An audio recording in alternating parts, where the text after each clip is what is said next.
সংসদ হামলার ঘটনায় নাম জানালো হালিশহরের বাসিন্দা যুবকের। নিশিদিন ডায়াগনস্টিক সেন্টার, এ কমপ্লিট ডায়াগনস্টিক সলিউশন। আমাদের ঠিকানা 144/1 সেন্ট্রাল রোড, আনন্দপুরি, ব্যারাকপুর, কলকাতা 122। আমাদের যোগাযোগ 9875338719। বুধবার সংসদে হামলার ঘটনায় নাম জানালো হালিশহর জেটিয়া নান্না হসপিটাল রোড এলাকার বাসিন্দা স্বেচ্ছাসেবী সংস্থার কর্মী নীলাক্ষ আইচের। পুলিশি সূত্রে খবর, সংসদে হামলার প্রধান অভিযুক্ত ললিত ঝায়ের সঙ্গে যোগাযোগ রয়েছে নীলাক্ষ আইচের এবং সংসদ হামলার প্রথম ভিডিও এই নীলাক্ষ আইচকেই পাঠিয়েছিলেন ললিত ঝা। ইতিমধ্যে নীলাক্ষর বাড়িতে পৌঁছেছে জেটিয়া থানার পুলিশ। গোটা ঘটনার সাথে নীলাক্ষ আইচের যোগাযোগ খতিয়ে দেখা হচ্ছে পুলিশের পক্ষ থেকে। সংবাদ মাধ্যমের মুখোমুখি হয়ে নীলাক্ষ আইচ জানান, এবং তুমি কি বলতে চাই? আমার সাথে এই ব্যক্তি ললিত ঝা বলে যিনি রয়েছেন, এনার সাথে আমার পরিচয় হয় এপ্রিল মাস নাগাদ, এবং ওনার সাথে আমার পরিচয়টা হয় হচ্ছে একটা ইভেন্টে। আমি একটা ইভেন্টে গেছিলাম সেন্ট্রাল অ্যাভিনিউয়ে, ভারত সভা হল, ইন্ডিয়ান অ্যাসোসিয়েশন হলে। সেখানে আমি ওনাকে দেখি, উনি মানে হেল্প আউট করছিলেন, ইভেন্টটা অর্গানাইজ করতে হেল্প আউট করছিলেন।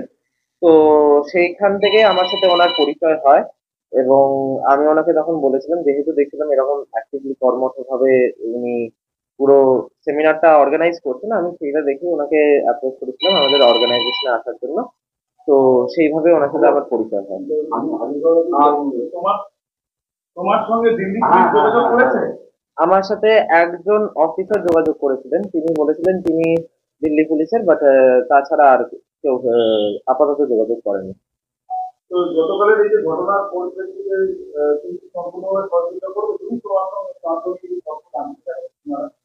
কোন সিকিউরিটি সার্ভিস যদি আমাকে এই বিষয়ে কিছু জিজ্ঞেস করতে চায় বা আমার মাধ্যমে যদি কোনোভাবে এটার সহায়তা হয়, আমি অফকোর্স সেটাতে সাহায্য করতে রাজি আছি। এবং মানে সরকার যেভাবে যদি আমার এই বিষয়ে সহায়তা চায়, আমি সেটা করতে রাজি আছি। কতটা সহযোগিতা করবে? যে যতটা যা জিজ্ঞেস করা হবে সে নিয়ে যতটা আমি জানবো আমি অবশ্যই বলবো। কি হয়েছিল, ঘটনাটা কি হয়েছিল? যতদূর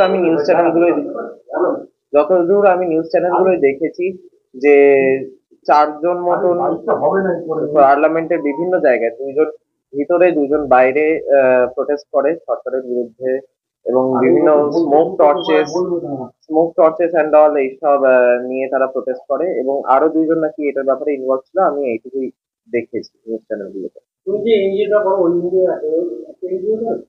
উনি ওই আমি যেরকমটা বললাম যে এপ্রিল মাসে আমি আমাদের যে এনজিও রয়েছে, আমি ওনাকে ওইটাতে জয়েন হওয়ার জন্য প্রপোজাল দিয়েছিলাম।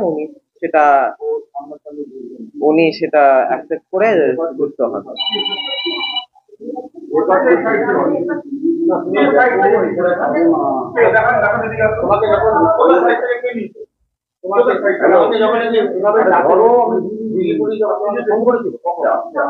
হ্যাঁ, আরেকবার বলুন। ওনারা আজকে সকালবেলা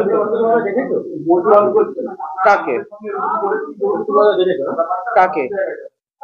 মানে আমি শুনতে পাচ্ছি না, আমি কথার ইয়ের জন্য শুনতে পাচ্ছি না, আরেকবার। হ্যাঁ, আমি যেটা বললাম যে এপ্রিল মাসে ইভেন্ট হয়েছিল, সে সময় আমি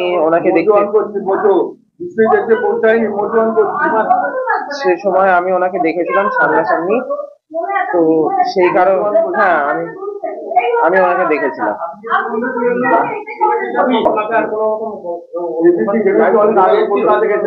কোনো ধরনের আর ফার্দার ওই ফোন থেকে আমাকে একটা ভিডিও পাঠিয়েছে। হ্যাঁ, উনি আমাকে মেসেজ করেছিলেন যে এই ভিডিওটা রাখতে এবং এটার মিডিয়া কভারেজ দেখতে। তারপরে তুমি সেটা ডাউনলোড করেছিলে? সেটা আমি তখন নামিয়েছিলাম। না, আমি তারপরে আর কোথাও শেয়ার করিনি, কারণ আমি তখন রাস্তায় ছিলাম এবং আমার কথা বলতে ভিডিওটা দেখার মতনও টাইম ছিল না পুরোটা। আমি ফার্স্ট 1-2 সেকেন্ড দেখেছিলাম এবং কি বিষয়বস্তু আমি সম্পূর্ণ দেখতেও পাইনি, আমি কাউকে শেয়ারও করিনি। যেমনটা আমি আগেও বলেছি যে এপ্রিল মাসে একটা ইভেন্টের মাধ্যমে ওনার সাথে আমার পরিচয় হয়েছে। সাধ্যের মধ্যে স্বপ্নের ফ্ল্যাট খুঁজছেন? লাবণ্য গ্রুপের পক্ষ থেকে ব্যারাকপুর হরিসভা মন্দিরের নিকটে সোনাঝুরি আবাসন। থাকছে lift, top floor, set, 0% GST। এছাড়াও থাকছে ব্যাংক লোনের সুব্যবস্থা। দেশের ৭৫তম স্বাধীনতা দিবস উদযাপন উপলক্ষে থাকছে প্রতি ফ্ল্যাট কেনার উপর আকর্ষণীয় উপহার, থাকছে 10 গ্রাম সোনার কয়েন সম্পূর্ণ বিনামূল্যে। ফ্ল্যাট বুকিং চলছে।